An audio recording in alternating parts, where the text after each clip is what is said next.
자, 새로운 아침입니다. 태풍이 지나가고 있는데 모두 안전하고 또 평화롭기를 간절히 기도합니다.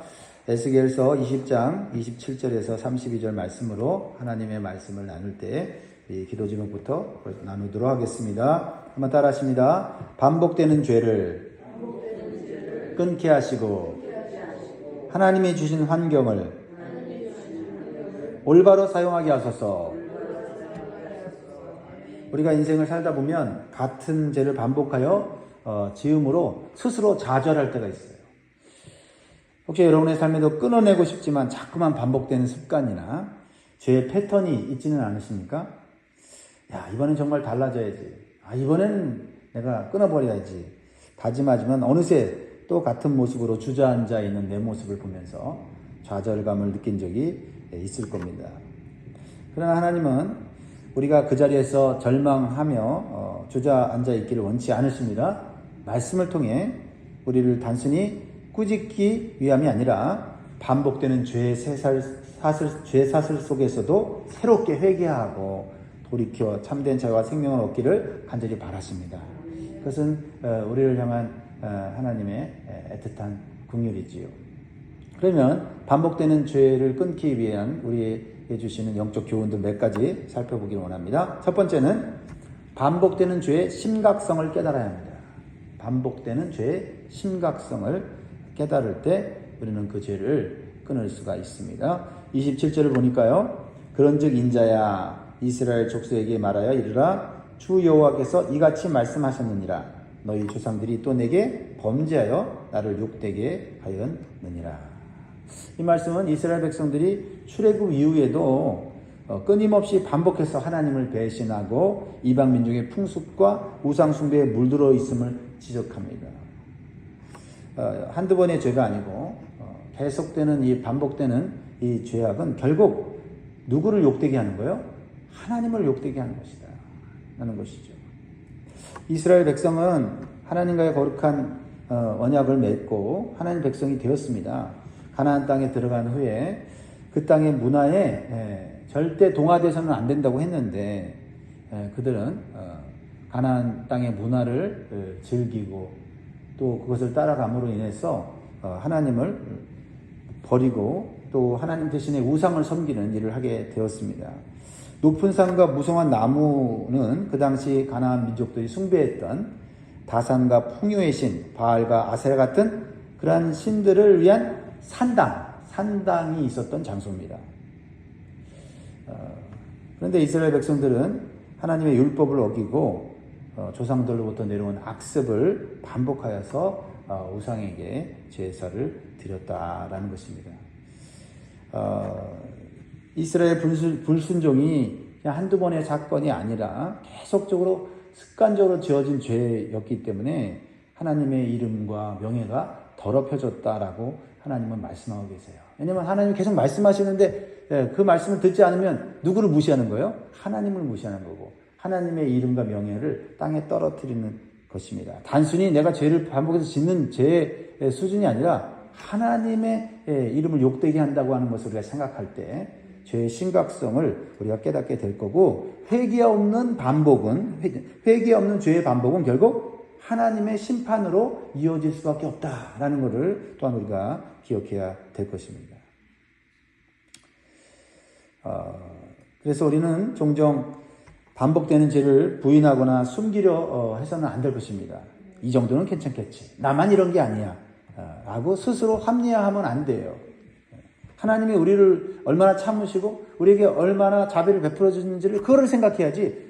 저 사람들 저런 죄를 짓고 뭐 이 사람도 이런 죄를 짓고 반복해서 저도 뭐 아무런 문제가 없는데 이렇게 생각하는 거는 결국 하나님 무시하는 거고 하나님의 심판을 재촉하는 길이 될 수 있다라는 것입니다.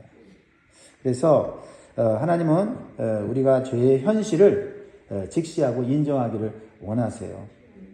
그리고 우리가 하나님 앞에 진실된 마음으로 고백할 때 하나님은 기꺼이 용서하시고 깨끗하게 하실 수 있는 능력이 있으신 분이십니다. 오늘 이 시간 우리 삶 속에 산당처럼 반복적으로 넘어지는 죄의 영역은 없는가 한번 좀 살펴봐야 되겠습니다. 그래서 하나님의 빛 앞에 우리가 스스로 좀 부끄럽지만 두렵지만 또 불편하지만 하나님 앞에 나아가는 연습을 자꾸 하다 보면 반복된 죄의 습관들을 끊어버릴 수 있는 힘과 능력과 지혜를 얻게 될 줄 믿습니다. 성령님의 도우심을 간절히 구하면서 죄를 미워하고 죄와 싸워 나아간다면 우리는 하나님의 언약 백성으로서의 모습을 회복될 줄 믿습니다. 두 번째로는요, 하나님이 주신 환경을 올바로 사용하라라는 겁니다. 하나님이 주신 환경을 올바로 사용하라. 하나님은 우리에게 나쁜 것 주지 않습니다. 좋은 것 주시고요. 이왕이면 더 풍성하게 주시는 분이신데 하나님이 주신 것을 올바로 사용하지 않으면 그 우리에게 주신 환경이 오히려 우리를 죄를 짓게 만든다라는 거죠. 자, 28절을 보면요. 내가 내 손을 들어 그들에게 주기로 맹세한 땅으로 그들을 인도하여 들었더니 그들이 그 모든 높은 산과 모든 무성한 나무를 보고 거기에서 제사를 드리고 분노하게 하는 제물을 올리며 거기서 또 분향하고 전제물을 부어 드린지라. 하나님 주신 높은 산, 또 무성한 나무, 그건 뭐예요?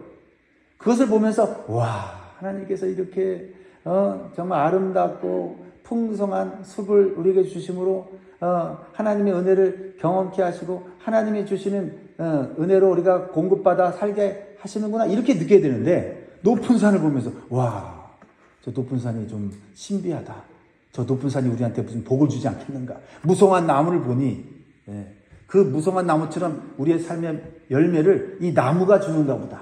그래서 그 나무를 깎아서 말이죠, 목상을 만들어서 절을 하고 말이죠. 하나님이 주신 좋은 환경을 죄를 짓는 데 사용했다라는 거죠. 정말 안타깝지 않습니까?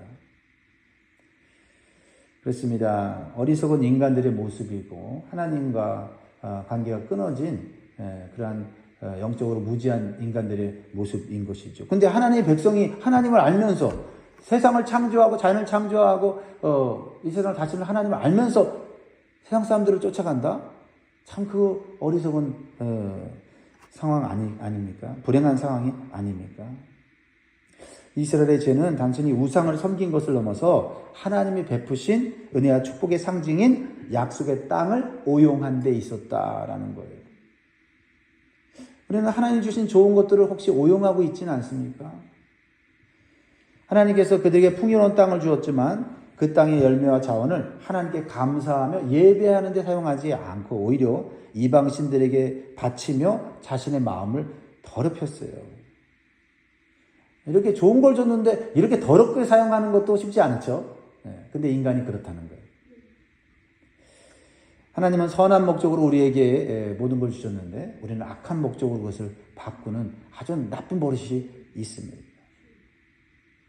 창조주 하나님의 주권을 거부하는 행위이고 피조물인 자신들이 주인이 되려고 하는 극악한 교만이라는 사실을 우리가 인식하게 될 때, 내가 하나님 주신 자연, 물질, 모든 나에게 주어진 것들을 내가 어떻게 사용하는 것이 하나님께 영광 돌리는 것인가 생각해 보아야 되겠습니다. 하나님 우리에게 우리 각자에게 환경과 자원을 주셨는데 비단 물리적인 땅뿐만 아니라 우리의 시간, 재능, 건강, 관계, 우리가 가진 모든 영향력, 이것도 다 하나님이 주신 선물이거든요. 이것을 하나님의 뜻에 올바르게 사용하는 것이 청지기의 책임을 다하는 삶인 줄 믿습니다. 우리가 스마트폰이나 돈이나 이것은 우리가 잘 사용하면 유용하고 선한 도구 아닙니까? 그런데 돈이 탐욕의 대상이 되거나 또 불의한 일에 사용될 때 그것은 악용하게 되는 것이죠. 스마트폰이나 폰을 가지고 좋은 정보와 지식을 얻는 데 사용한다면 좋지만 중독이나 음란의 도구가 될 때 우리의 마음과 생각을 더럽히고 우리의 삶을 파괴한다는 사실을 우리가 기억해야 되겠습니다. 그러니까 하나님이 주신 것이 아무리 좋아도 우리가 그것을 올바로 사용하지 않으면 오히려 죄를 짓고 하나님과 관계를 멀어지게 할 수 있다라는 것입니다.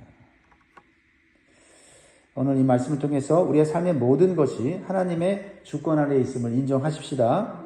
그러할 때 우리가 뭘 사용하든지 간에 이거 하나님이 기뻐하실까 생각하면서 두려운 마음으로 사용하게 되면 하나님이 기뻐하시는 그런 방향으로 살아가게 될 줄 믿습니다.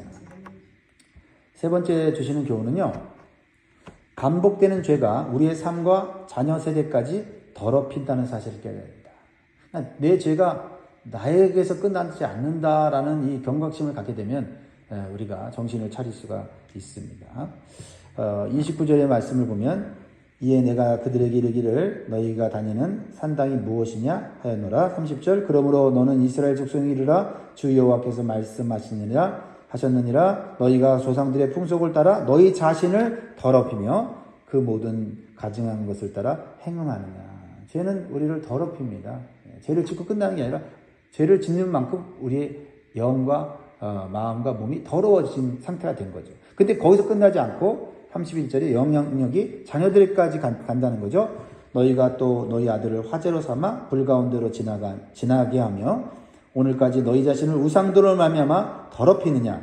이스라엘 족속아 너희가 내게 묻기를 내가 용납하겠느냐. 주 여호와의 말씀이니라. 내가 나의 삶을 두고 맹세하노니 너희가 내게 묻기를 내가 용납하지 아니하리라. 한두 번 죄를 짓는 거 하나님 그거 하나님께서 참으시고 인내하시고 또 회개하면 용서하십니다. 그냥 반복해서 짓는 죄. 그래서 그 죄가 자녀들의 세대까지 그래서 그 자녀 세대까지 하나님을 불신하고 하나님을 떠나는 그런 결과를 만든다면 하나님 용납하지 않겠다라는 거죠. 하나님의 무엇을 싫어하시는지를 우리가 알아야 한다는 겁니다. 이스라엘 백성은 단순히 우상숭배에 머물지 않고 죄악의 극단으로 치달았죠. 뭐예요? 그것은 자신의 자녀들을 화제로 삼아서 불 가운데 지나가게 했다라는 겁니다. 이것은 이방 신을 믿는 그런 그 모압 족속의 불의한 제사를 따라서 이스라엘 백성들이 범죄했음을 가르쳐주고 있는 거죠. 참으로 어리석지 않습니까? 자녀를 바침으로 인해서 안전을 보장받고 더 풍성한 삶을 살기를 기원했다고 하는 거. 참 어디서부터 그런 생각을 갖는지 모르지만 사람이 자녀가 잘 되고 내 삶이 풍요로워진다 그러면 못할 짓이 없는 것을 우리는 보게 되는 것이죠. 우리가 자녀가 잘 되게 하고 우리의 삶이 풍성하게 되는 길도 하나님이 주시는 정직하고 진실하고 복된 길로 선택하고 가야 될 줄 믿습니다.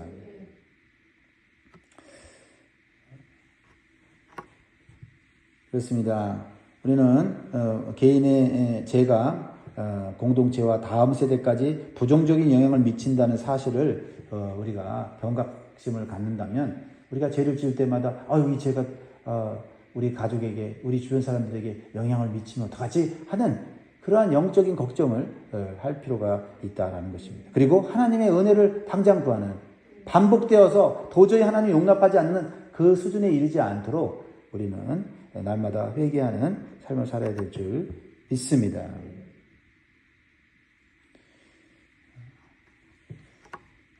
마지막 네 번째로 우리에게 주시는 교훈은 잘 나가는 세상 사람처럼 되겠다는 생각을 버려야 돼요. 잘 나가는 세상 사람처럼 되겠다는 생각을 버려야 합니다. 이스라엘 백성들이 가나안 땅에 가서 죄를 지은 이유가 그거예요. 이방 민족들 하나님 안 믿는데도 잘 나가네. 그러면서 우리 이방인처럼 돼야 되겠다. 어떻게 생각하십니까? 오늘날 우리의 모습도 그런 모습이 있지 않을까요?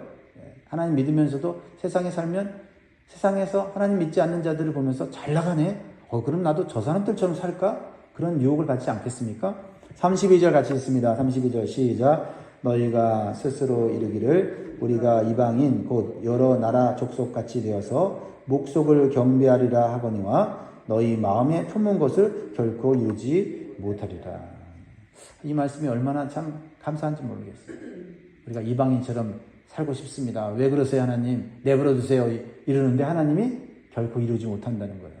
왜? 너희는 나의 백성이고 나의 자녀이기 때문에 세상 사람처럼 사는 거 원치 않는다. 이게 하나님의 사랑 아닙니까?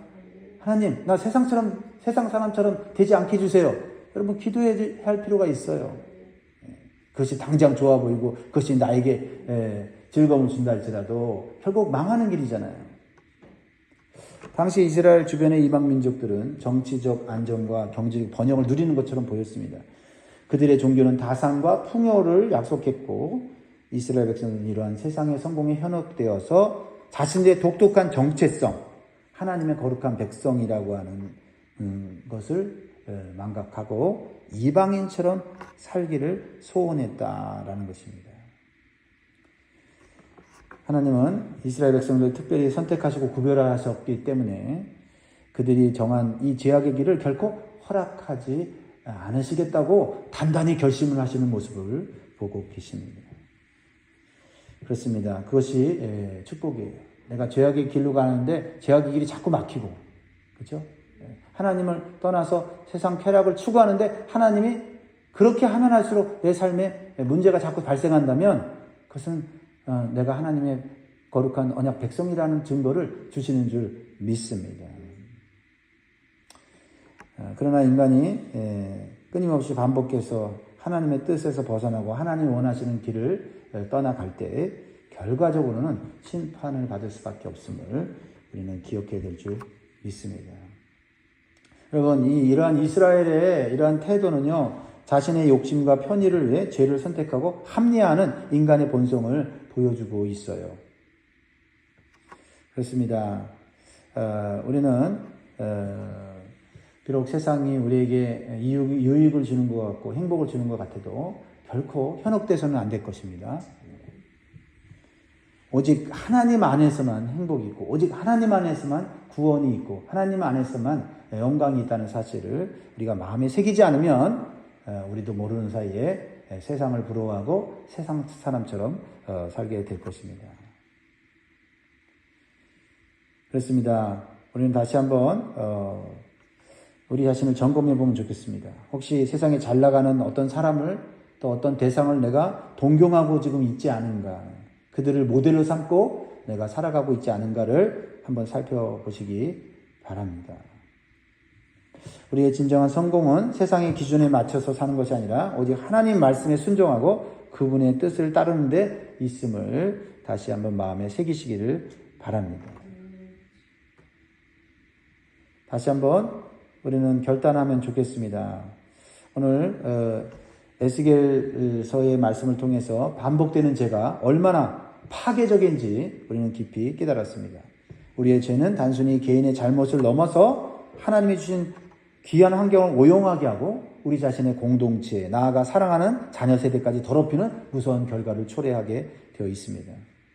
또한 세상의 헛된 성공을 쫓아 하나님의 뜻에서 벗어나는 마음은 결코 진정한 만족과 행복을 가져다 주지 못한다는 사실을 다시 한번 마음에 새길 수 있기를 바랍니다. 그래서 잘 나가는 세상 사람처럼 되겠다는 헛된 욕망을 버리시고요. 오직 하나님의 말씀에 순종하며 오늘도 살아가겠다는 기도로 하루를 시작하면 좋겠습니다.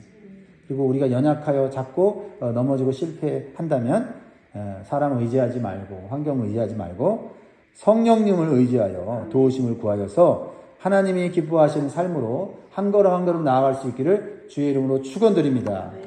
기도하겠습니다.